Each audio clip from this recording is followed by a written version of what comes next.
Welcome to episode 79 of From the Shed End with myself, TDOT, and Theo. How you doing? Not bad. I'm looking forward to the weekend. We're obviously recording on a Friday, so the work week is slowly coming to an end. But looking forward to the weekend. How are you doing? I'm good. I'm good. Like yourself, obviously Friday, the best day of the week. A bit like disheartened because normally we're gearing up for a game.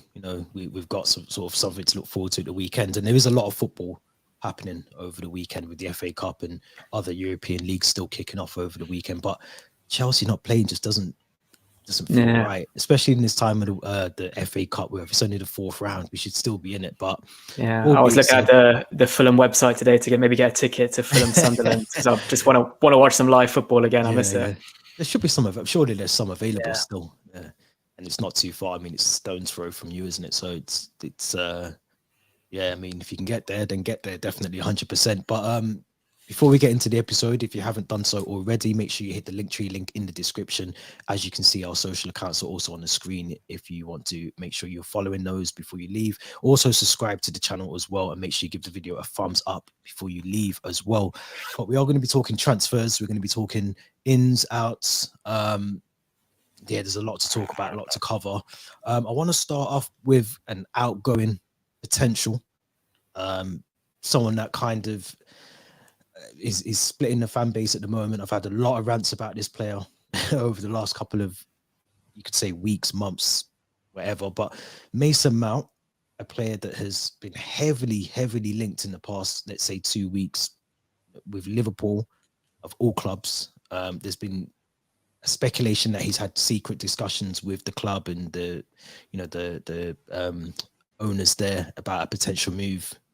Stalling seems to be taking place with his contract negotiations at the moment. What's your thoughts on Mason Mount if he does leave, and can you see him leaving as well? Because I mean, as I said, a lot of the fan base do love him, and he's a Cobham player. But do you see him leaving Chelsea anytime soon? I find it very difficult to picture him in any other shirt than Chelsea's. If I'm completely honest, he's a boyhood Chelsea player. He came into the academy when he was 8 years old and worked his way across up the ranks, had a few loans in Vitesse Arnhem and Derby before making it into the first team in 2019 under Frank Lampard.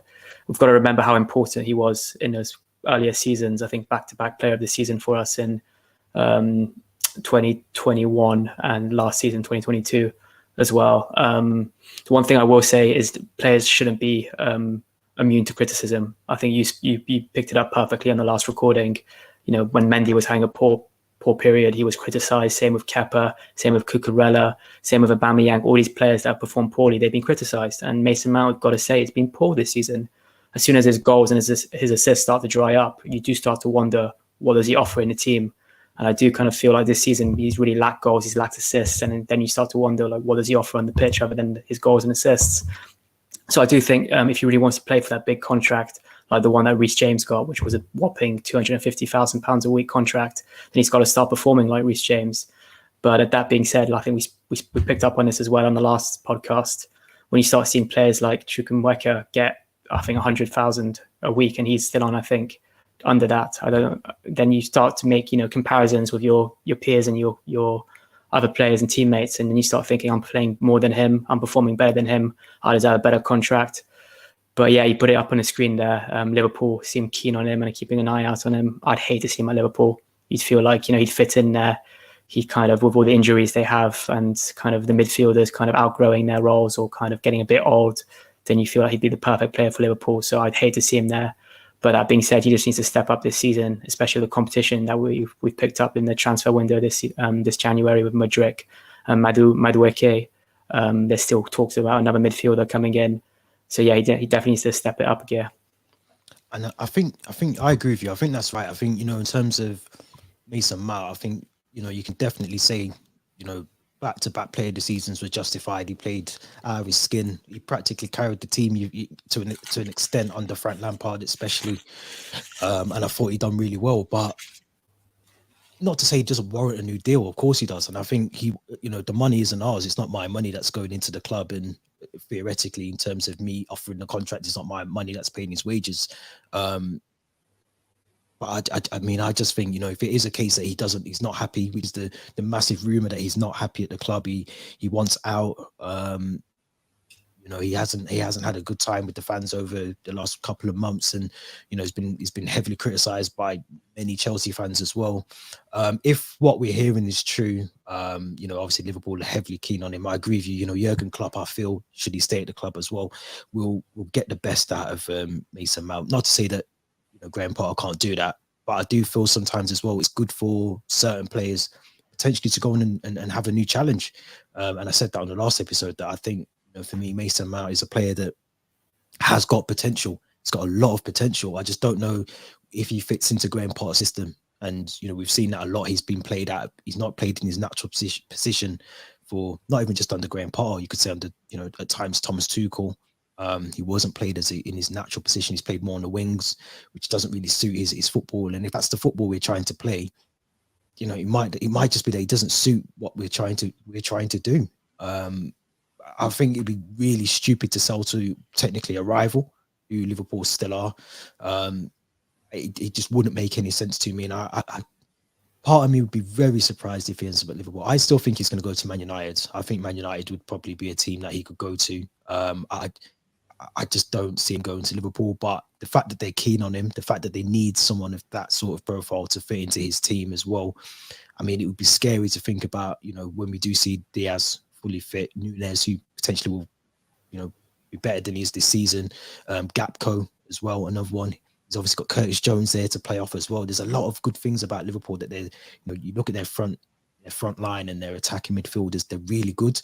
Obviously, the midfield is a question mark, and the defense at times it's a question mark for Liverpool. But I just think, if Mason Mount wants to go, then I think, as we've said about Rudiger, we've said about Christensen, we've said about many players before, no one is bigger than the club. And I think, it all boils down to, does he want to fight for a position in that squad? Like you said, João Felix is there, Mudryk is coming, and Cuckoo's potentially coming in the summer as well.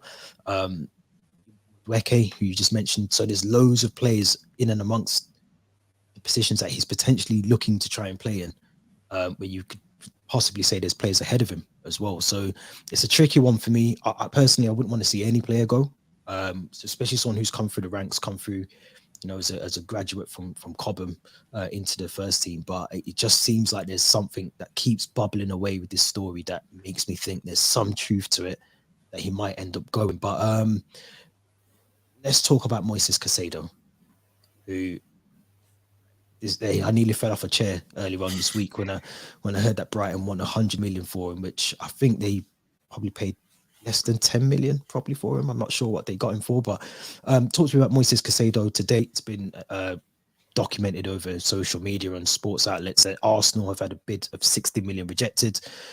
We've had an offer, I think, of 55 in the region of 50 to 55 million rejected by Brighton as well. Talk to me about Moises Caicedo, because I don't think he's £100 million player. I don't think he's anywhere above 75 maximum. But what's your thoughts on Moises Caicedo? Do we need to go all out and sign his player before Arsenal get him? I think as soon as, like you said, I almost fell off my chair when I heard 100 million, especially seeing that we weren't really ready to offer the 120 for Enzo Fernandez. Why should we offer 100 million for Moises Caicedo? Good player though, 21 years old, Ecuadorian international. I think he's got 2 years left on his contract. They signed him for 4.5 million, I think, from a South American team, if I'm not mistaken, which is an absolute bargain. I mean, whoever Brighton scouts are, they deserve a massive pay rise. And it should be with us now. They're clearly are doing a very good job so far, unless Thatcher Fofana and Andre Santos start performing in the coming years. But I think De Zerbi's come out and said that he wants Caicedo to finish the season with Brighton, and then in the summer he can possibly change team. So now the manager's come out and said in the summer he can change team. Why should we splash out 100 million on a player that's 6 months might be available for a lot lower than 100 million or even 60 million?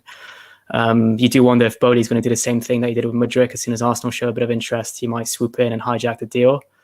But like I said, he's a good player. But I think the other player that I mentioned before, who's valued at 20 million more, I think that's the player that we should be going for. And I think we're going to talk about him in a bit, I'm sure. Yeah. The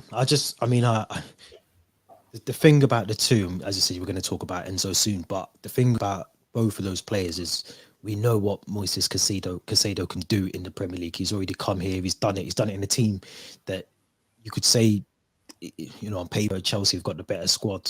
than Brighton in some aspects, and to see him, and we're crying out for someone like him. We are crying out for a player that can do something that he can do in a team.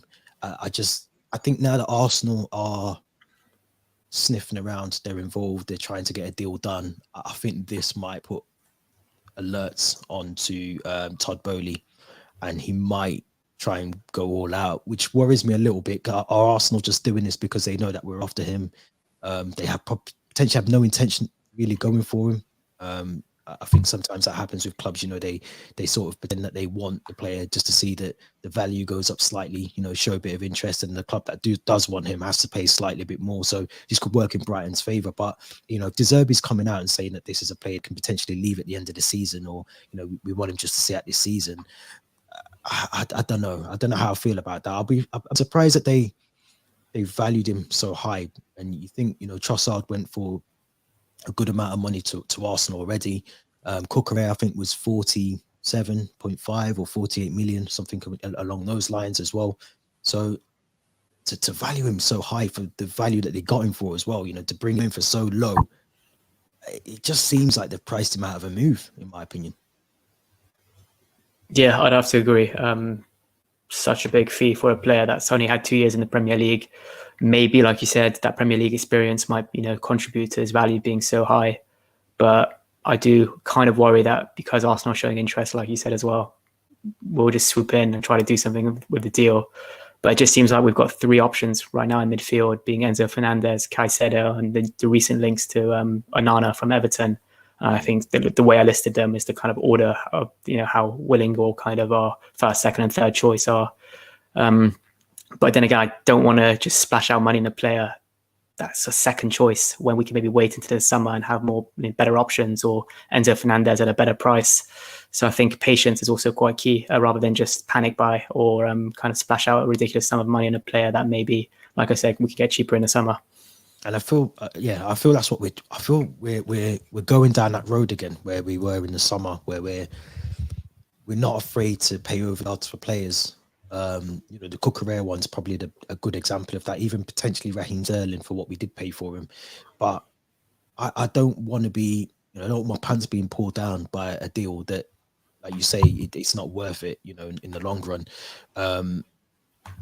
I do feel this is Brighton, knowing that obviously we're not afraid to spend money as well.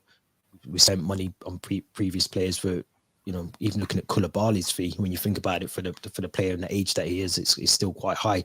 I'm a big fan of Moises Caicedo. I think he's a really good player. I think he is, but I think we have to be realistic as well when we're talking about some of them, and the fees that we're hearing. 100 million, even 75 million would be, a fall off the chair moment, because it's not. For me, he's not that value. I think he will be, and I think he's got every potential to go to that level of, being £100 million player. I think he has to prove that. He has to put in the work if he does come to Chelsea, or if he goes to Arsenal. He has to put in that work to become that player. But just to automatically say he's 100 million because of the inflation of the market or whatever, it's just I just don't agree with that. So if he goes to Arsenal, just a quick question. And I've got another question for you after. But if you just go to Arsenal, I mean, that would be a massive blow, not just to Chelsea, but I think for the league. You think about how they're playing without him. To add that as well with Odegaard in midfield, and even Xhaka, who's found brilliant form. But it'd be hard to take if we lose Mason Mount to Liverpool, and then we lose Caicedo, a potential transfer to Arsenal as well. I mean, that surely is a massive blow for us in the summer. Yeah, it's definitely. Caicedo to Arsenal would be a fantastic move. I think they'll move on players like El Neni in the summer, and Xhaka, even as good as he's been, he's only getting older. So it would be a fantastic move for them. But then we have to think about ourselves before kind of looking at players strengthening rivals. It's whether does that player, will he fit into our squad? Will he be value for money? What are the other options we have? Enzo Fernandez, which I think will go right down to the wire, transfer deadline day. But yeah, I think he'll be a fantastic signing for Arsenal. It pains me to say it. You just mentioned Onana, who, story sort of came out of nowhere. I wasn't strange sure. One. Yeah, it's a strange one. And I think everything Everton's strange at the moment. You look at the way that the club's being ran, and the owners putting the club up for sale, the sacking of Frank Lampard, and just everything else that's going on at the club at the moment. But And I think the strangest thing for me is Onana's rejected Chelsea. I mean, I think for me that's the most craziest thing. You're at a club that looks like it's about to be relegated. However way you dress it up, even if they bring in Sean Dyche, they've got a massive job on their hands. But 35 million seems like a really good deal for Onana to come in.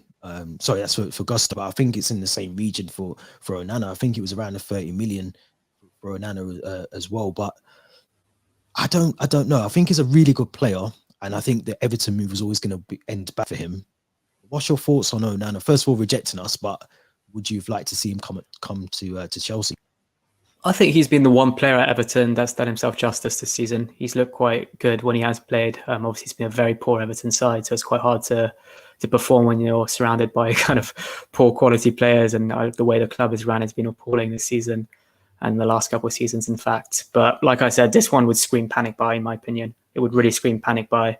And credit to Onana for saying he wants to finish the season at Everton and helping them kind of get out the position they're currently in the relegation zone.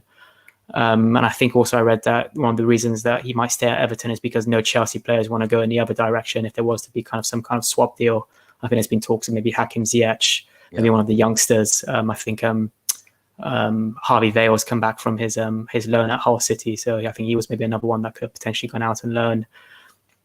So I think that's quite that maybe played a part. But then again, if you're a player at Everton, like you said, and having the season that they're having, and you've got the opportunity to be in the Champions League squad maybe next month, surely you take it. But I think there's more to this one that we're aware of, and I think it's just more kind of rumours for now, and a full focus should be on the other two players, Fernandes and CAICEDO.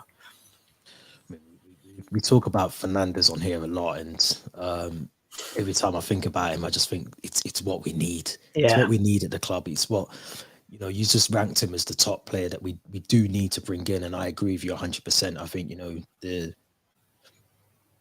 even for the fee that they're talking, I think they're talking over. I think including the tax, in all of that, you're talking 140, 160 mil. Now, Enzo Fernandez, let's go all the way back to the first initial mess up of the transfer. Let's call it a mess up, because apparently Benfica, Chelsea were talking, negotiating, agreed to activate the release clause at 120 million, get to Benfica, and we start offering 90 million and 95 point something million. Chelsea pissed off Benfica. I mean, let's be honest, if you've agreed a deal verbally over whatever way you've done that, and then you get there and you knock it down by near enough 20 million, 15 million, it's gonna get people's backs up. Player had personal terms, I think almost agreed or possibly agreed, was happy to leave. If you remember, he was on the bench, I think, for the returning game for Benfica. I think he was training with the squad as well. I think he was training individually. To turn around, score a goal, point at the badge, kiss the badge, point at the ground, I'm staying. A couple of weeks later, it looked like the deal was done, like there was no deal that was going to happen. It was closed off. But now there's massive potential to get this deal done, even if it's on deadline day. This has to be the deal, surely, on deadline day that we're all talking about. Yeah, I think I said it when first time we mentioned Fernandes on this podcast. I thought it was too good to be true for it to kind of get a deal sorted in that first week, and it would go right down to the wire. And I think now that we're kind of entering that squeaky bum time, if you want to call it like that, and we're looking, it's becoming more and more urgent that we need a centre midfielder that can replace Jorginho, replace Kante, replace Kovacic, and that man is Enzo Fernandez. And I think 120 million, now that Bowley's found maybe this loophole where he can kind of give him these long-term contracts and spread that kind of fee across those years to avoid any financial fair play repercussions, I think it kind of makes sense. And it's the position we've been really kind of needing strengthening in for so many years now. And I think it's a no-brainer in a way. It really is a no-brainer. And I think once we've got that central midfielder, we've got Nkuku in the summer, then we just need to find a backup for Reece James. And I think we've got that depth, we've got that squad that can compete again for the Premier League, and maybe even go and win, have successful European campaigns as well. And yeah, we spoke about CAICEDO being a very good Premier League player, 2 years of experience. Fernandes is a World Cup winner. He's a World Cup winner, and he's Benfica. They're a good team. We've had some very good signings from Benfica. I'm thinking about David Luiz, Ramirez. these are good players that have come to Benfica. Matic as well. We re-signed him from Benfica. They clearly know how to develop a player. Yeah. I think the reason Benfica aren't keen to sell in January, I think, is because they're top of the league right now, and Fernandes has played a big part of that. And I think they're hoping to win the Liga NOS for the first time, I think, in the last 2 or 3 years. So I think they'd be more keen maybe to negotiate a deal in the summer than January, similar to Caicedo. But I think if the player pushes again for a move, we offer the 120 million for his release clause. He ignores, I think, the 2 million that they've offered him if he stays at Benfica for the next 6 months. Then I think maybe it might happen. I've got my fingers crossed under the table right now, but it's one of those ones now that I wasn't so keen on giving the fee at the start of January, but now I'm really keen on it.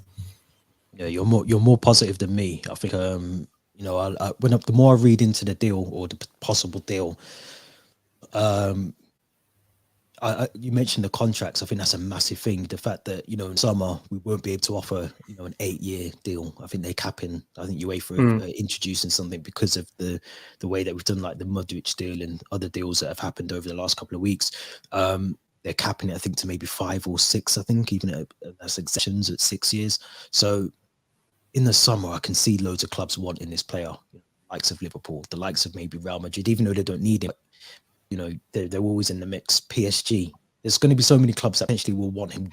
Dortmund might want him. There's so many different clubs that might want to try and get him. Can they afford him? We don't know. But I think for me, we've got to strike while the iron's hot. We've got to try and get him now before the summer comes. I did say on one of these videos I've done a couple of weeks ago that it's obviously going to leave Benfica in a massive predicament. I don't think, like you just said, they're top of the league.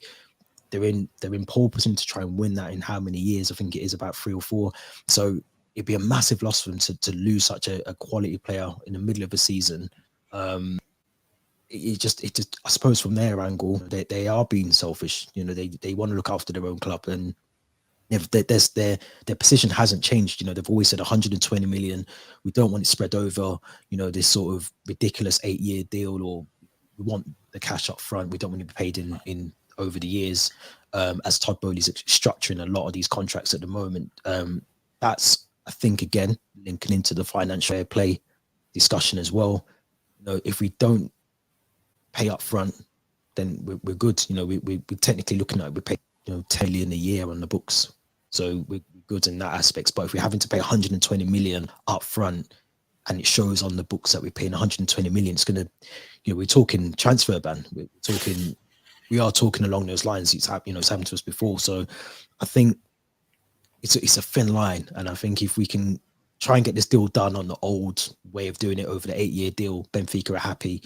Even like it says here, from the Blue Dodger, the Chelsea Dodgers, if we can maybe even offer loans, to decrease that value initial, fee, offer some loan players. I mean, we've got certain players that we know might be headed at the door in the summer.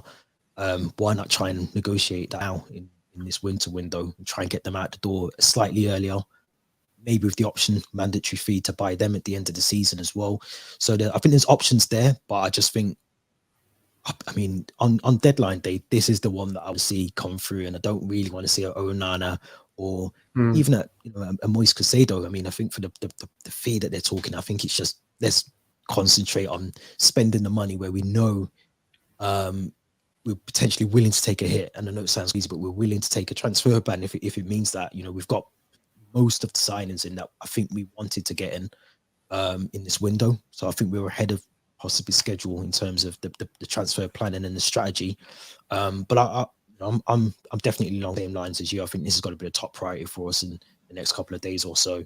And I'm looking forward to seeing how that one pans out. It's going to be interesting. So kind of mentioned outgoings. We've mentioned, obviously, Hakim Ziyech potentially going to Everton, I think, as well. There's talk of him possibly going to Roma, linking up with Jose Mourinho, Tammy Abraham at Roma. It just seems like he's not happy at Chelsea. And I think if you look at the body language at times, and he's one of those players that has all come out and kind of made his opinions openly known, that he's not always had the best of relationships with the Chelsea hierarchy.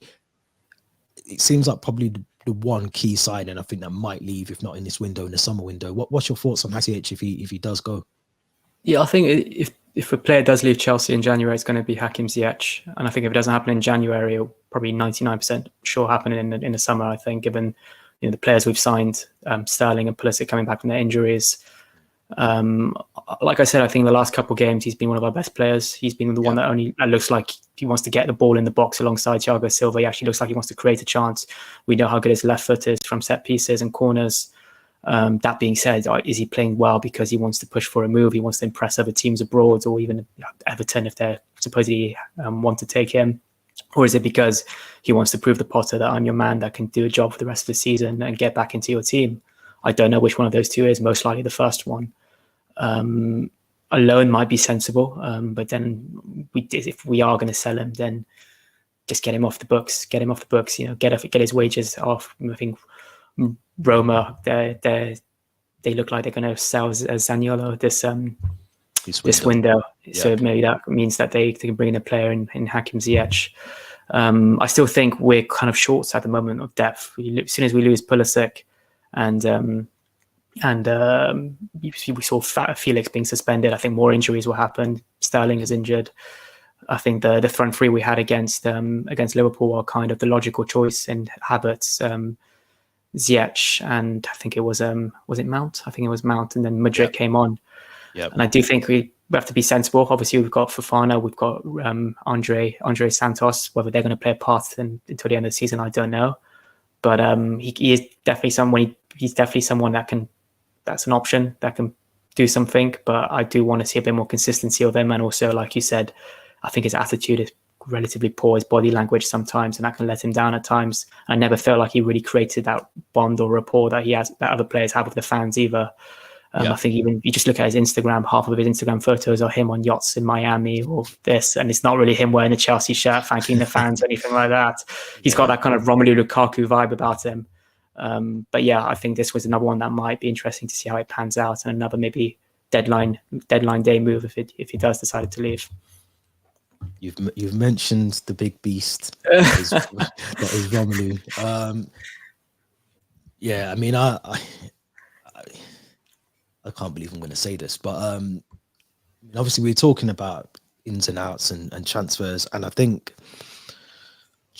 with Romelu Lukaku, who hasn't had the best of times at Inter Milan, he's had a relatively poor loan over there. I think they came out, if not today, maybe yesterday, to say that there's literally 99% chance that he's staying at the club. I don't think they can afford him. The club's actually on its, on the floor. Now, I'm not in favour of this. I want to just make that statement before I say what I'm about to say, but it has to be a discussion that we have to have from the shed end. But we're in need of a striker. We are. I know Nkuku's coming in. I think people are expecting him to be the striker. I don't think he even plays as a number 9, relatively. I don't think he's the profile of out and out striker. Armando Broja, we know, is injured. He's not going to be back for a while. Even if he comes back next season, we've seen it with Chilwell, with Reece James, Ruben Loftus-Cheek. These injuries take a long time to come back, if you ever come back to that level as well. Patrick Aubameyang, we think, will be out the door in the summer. Fofana, I think, will potentially be loaned out, if not in this window in the summer.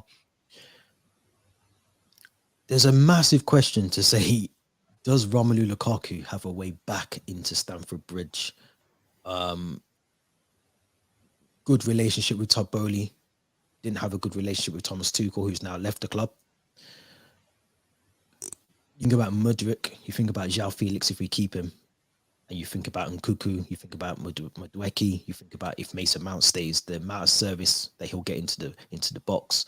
If we sign Enzo Fernandez as well, imagine the amount of balls that would be going into the box for Romelu Lukaku to get his big size 11 onto. I'm still not in favour of this, but I want to ask you the question: does Romelu Lukaku have a way back into Chelsea next season? Before I give my answer, I'm like you. I'm not in favour of this at all. I think he kind of completely tarnished his Chelsea image and reputation with the interview, with him pushing for the move again to Inter in the summer. So I don't want to see him ever wear a Chelsea shirt again. That being said, there's a possibility that I think it may happen, given, like you said, he's got a good relationship with Todd Bowley. It's a new manager. It's no longer Thomas Tuchel, who clearly the two of them didn't see eye to eye last summer.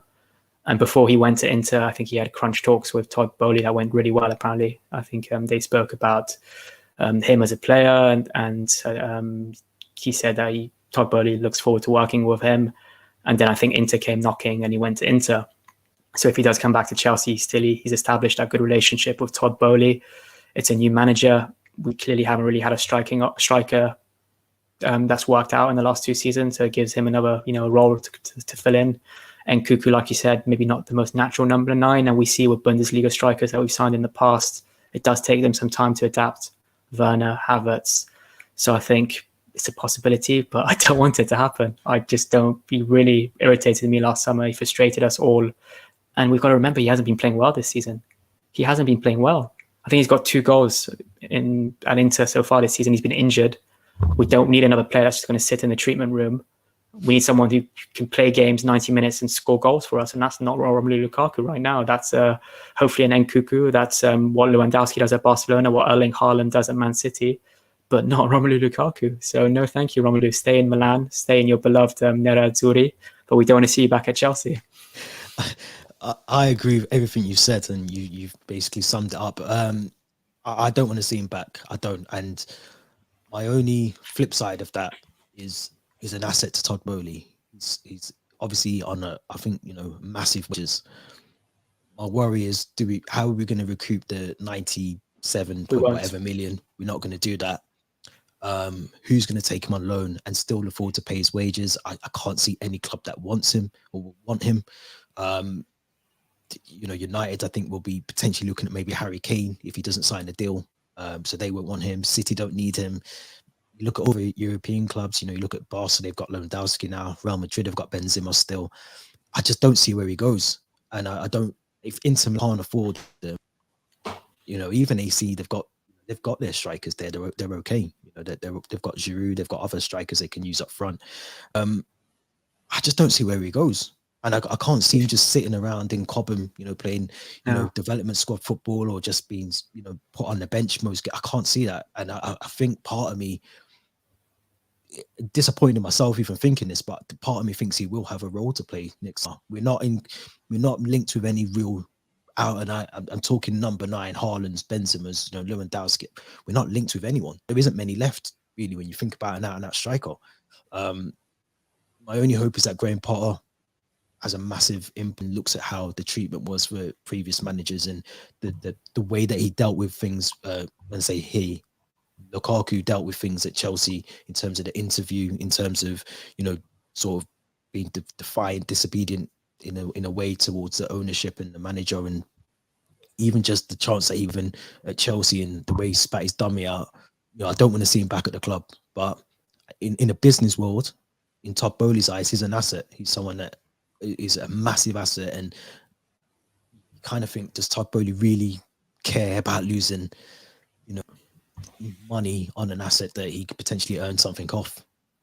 It's a massive one. So yeah, it's a good way to end. It's a good topic of discussion. I agree with you 100%. I don't want to see him at the club at all. I think he's disgraced himself as a Chelsea fan, as a man. Let's be honest.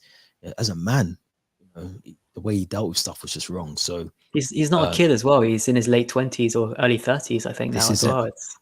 And we expect it from Anthony Gordon. I mean, let's be honest. I think even Anthony Gordon, what he's doing at the moment at Everton is crazy to me. But I expect it from him a little bit. He's a bit younger. And even Peter Odemwingie. I mean, I expect it from those sort of players because you just do. But for someone who's been brought in, he's had a relationship previously with Chelsea. He's on a good wage. He's been brought in. He was given a lifeline again at Chelsea and back into the Premier League. And to do what he done, the way he done it, and the interview, and just the coming out the airport when he got to Milan with the scarf around his neck, there was no sort of apology, remorse for anything he did. No. So I don't want him anywhere near the club. But part of me thinks, if we lose Aubameyang in the summer, which we will, let's be honest, Fofana, I think we'll be loaned out or will be utilised in the squad as a Carabao Cup striker, a FA Cup striker. And Cuckoo, yes, might play in that role. Or maybe João Felix might play in that role from time to time. But if it's not working, you're going to need someone off the bench. And I think I think he did. I think we spoke about this on WhatsApp. He played a part in a Tuchel sacking. Even 100%. after, in the summer with those talks he had with Bowley, I think he was heavily critical of Thomas Tuchel and whatever happened between the two of them. And Bowley probably listened to Lukaku and kind of dismissed Thomas Tuchel. So I think he was definitely kind of quite vocal with his opinions about Tuchel and played a part in the sacking. Yeah. I agree with you 100%, and we could talk about this for another hour, which we probably will over the next couple of months before whatever happens to him. But let's hope Inter Milan somehow stumble across a save with at least 500 million so they can afford his wages and they can take him off our books. But Theo, as always, it's been a pleasure. As I said, no games, so no predictions, no team lineups this weekend, unfortunately, from us. But we will be back. I think we've got Fulham next in the league, I think it is. Next Friday, yeah. Friday, yeah. So we'll be back at some point next week with a match preview of that, predicted lineups and predicted scores. We'll be back for that. Yeah, enjoy Fulham, Theo, as well. I mean, that's going to be interesting if you go there. Who I can't remember who they've got. Sunderland in the FA Cup. I think it's 30 quid a ticket, so I might look into it. Yeah, be a good game. Be a good game. See Sunderland off it now because I think Fulham might rest a couple of the key players, but we'll see. We'll ask you about that on the next episode. But if you haven't already, as I said, make sure you subscribe to the channel. Give it a thumbs up as well. Make sure you do that before you leave this video if you're still watching at this point into it. Linktree link is in the description, so make sure you go to Spotify, go to all the social accounts, and make sure you follow all of those as well. Theo, as I said before, thank you very much. This has been episode 79 of From the Shed End. Until next time, thank you very much for watching and stay safe.